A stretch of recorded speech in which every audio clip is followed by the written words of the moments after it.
As always, we start off in front of our training partner, controlling our training partner's hands and getting our thumbs inside our training partner's biceps. Now we take head position, and then we're going to put our hand, one on the knee and one on the hip. When I pop up, his butterfly hooks stay on the floor and they disengage. We're going to quickly jump to an angle outside of our training partner's knee. And then from here, I fight to get my knee to his hip before he can bring his knee back. I should always be able to win that battle because my hand's on his knee. So I just take my right knee and I drive it forward. When he tries to bring his knee in, my head position makes it very, very difficult. And we just follow our opponent until we settle down into a good pin. We get hip and knee position, and then we just quickly pop up to an angle. With my knee outside of his, we go forward and we beat our training partner's knee position. And then from here, we follow his defensive movements until we get into a good pin position. Even as I make that movement, I want to get outside of his knee. So watch how my whole body pops up so that my right knee is outside his right knee. If my right knee is inside his knee, I'm going to have to do a different move. So from here, with my knee to the outside, when we fight for knee position, you always win. But there's going to come days his knee gets back inside. Should that occur, just switch your hand and convert back to Toriano passes, as we saw earlier in the video.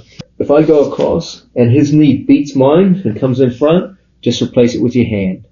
As soon as we get there, he'll have his frames up. And then from here, we go right back into the first Toriano passes that we saw earlier in the video. So when we first pop up, that's the position we want to get to. Then it's a race. You want to come forward.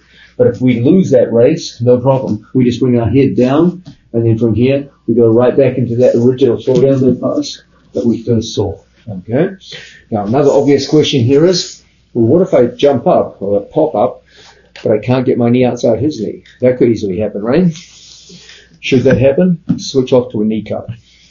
So if we're in here and I pop up, but for whatever reason, my knee does not get outside his knee, then no problem. From here, I just cut with my knee across. Sometimes, however, that doesn't occur. Should that be the case, then I just take my knee across and a knee cut. And from here, the hand goes in as an underhook, and we get to our pass. No problem. My knee cuts across. My right hand becomes an underhook. My head switches to the opposite side. And then we get that perfect pass. Okay? Now, a variation of this move, which often proves to be quite important, is to post on the shoulder. Most of the time, we post on the hip. Why? Because that's a great way to bear weight. It enables us to push down in a way where you get an angle on your opponent very easily. Okay? So posting on the hip makes it very easy to pop up and get a good angle. Sometimes, however, when the guy's leaning forward on us, reaching, we'll post here on the shoulder. Okay, if his elbow's in tight and I can't get to the hip, I'll post on the shoulder. And then from here, as we push back on our training partner, we just clear that knee out of the way and we end up with a nice pass. So once again, training partner's in front of us, and for whatever reason, we can't get a hand to the hip. So we're going to post the shoulder instead. As we pop up, I push on the shoulder, pass the leg out of the way, and then from here, as he goes to push us back now, it's going to be tough. We just swallow the hips, and we get our pass. So there's some really nice ways to think about a pop-up pass using the hip and knee.